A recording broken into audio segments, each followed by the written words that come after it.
They say, all good ideas come in the shower.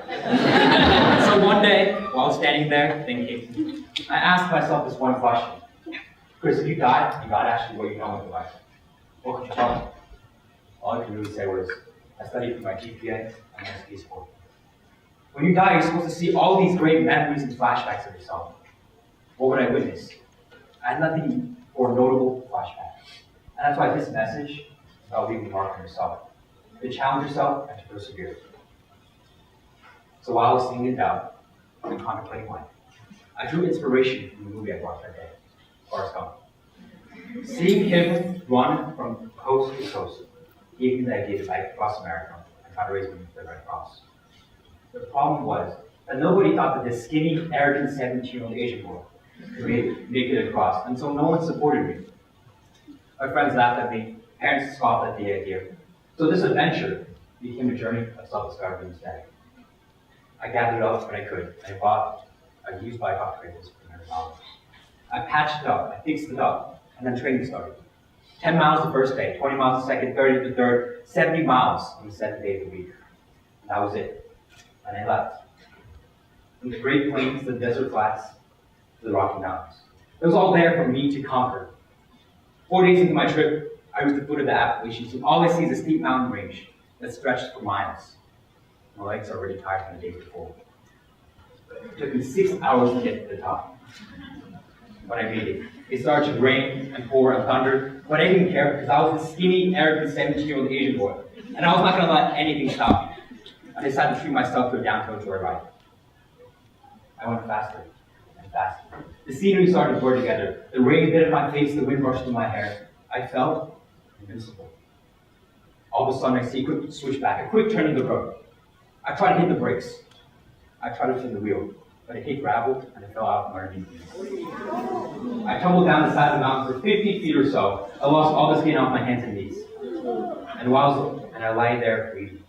It got to the point where my white shoes had been dyed red, and the skin from my legs were just hanging off. Excuse me. As I lay there, rain hitting my face and lightning racing from the sky. It wasn't the physical pain that ate at me. It was a slow realization that I had failed. My dad said, "Some poor Romy shot for that," which means it's easier to go uphill than to go down. Eventually, a couple passed me. They picked me up, put me into their truck. They brought me to the house, fed me, washed me, and bandaged me. 2 people I've never met before helped me.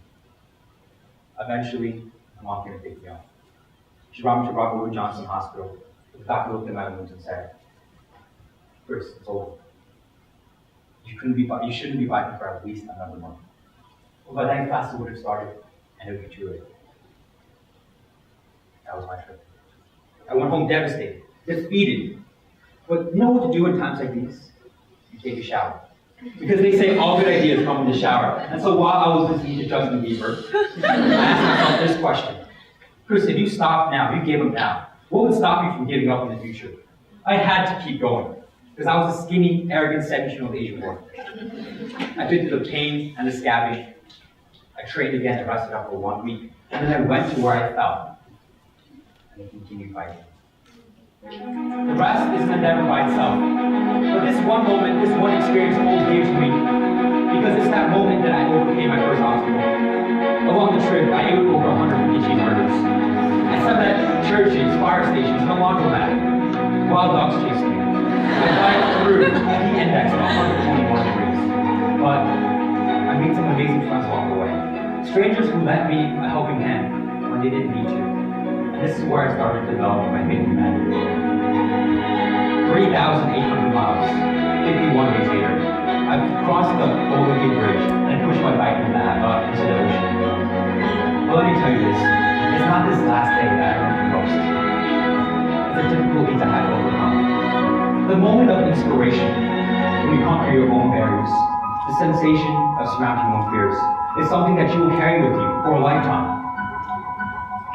The mark of human nature is to do things where others say you can't. To leave yourself a worthy flashback. Don't stop. Not in the face of failure, despair, or problem. Because now when I go through difficult situations in life, I think back. I remember how I wanted to quit every step of the way, but I didn't. And if I could do it then, then I can do it now. And if you made it to where you are at your seats now, you can keep going.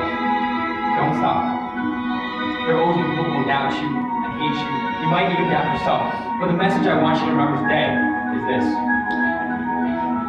Take a shower.